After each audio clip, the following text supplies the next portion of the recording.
Ako ni Jean Jose, taga Zamboanga City, 54 years old na ako. Isang retired government employee. Sa bahay na ako. Noong 2011, may tumubo sa legs ko na parang pigsa.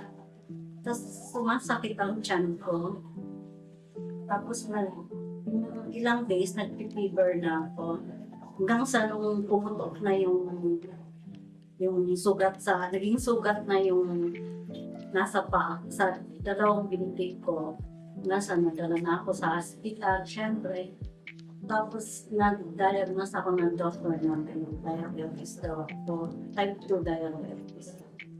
So, lumaki na yung dinebrief ako, tapos naulit na naman, hindi rin yung operation, na-opera na naman ulit. Hanggang sa nag-insulin na ako for 6 months. Yung isang araw, binisit ako ni Margie sa hospital. Siguro, ang awa na siya sa akin. Sinabi niya sa akin na, bakit hindi ko i-try inumin yung quantum na wala namang mawawala kung itatry ko. So, I tried. First, inom ko, 10 drops siya. Hindi ako makaupo, hindi ako makagalaw kasi dalawang binti ko yung may opera. Nung trinay ko yung quantum, after a week, nakaupo na ako.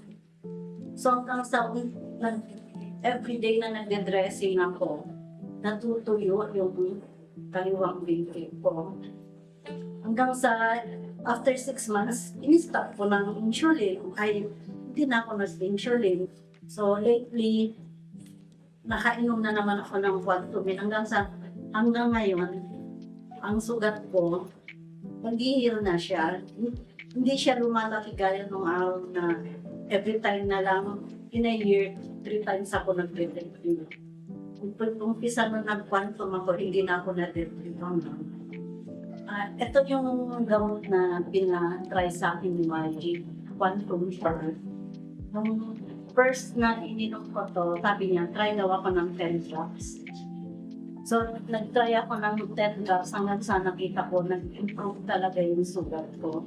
So, sabi niya, baka pag nag-dressing ako, pwede daw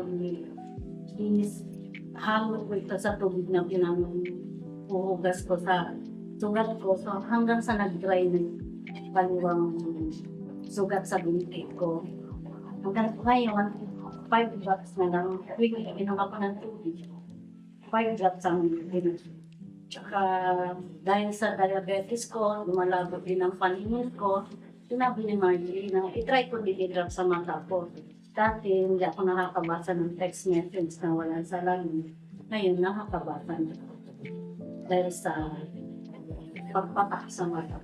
Ito sa Quantum Plus, normal na ang sugar rate ko, nasa 85 to 100.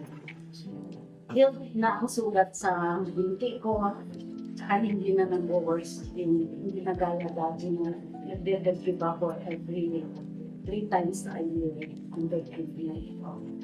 Nagpapasalamat ako sa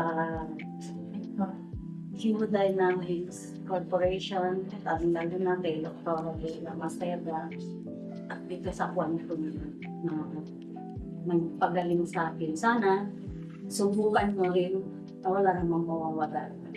Na hindi ako lumabas para kung ano pa man. Gusto ko rin makatulong sa mga taong dumadanas ng kagaya ng sakit ko na hindi na danasin ng kutulang pa ng paa. May gamot para sa sakit.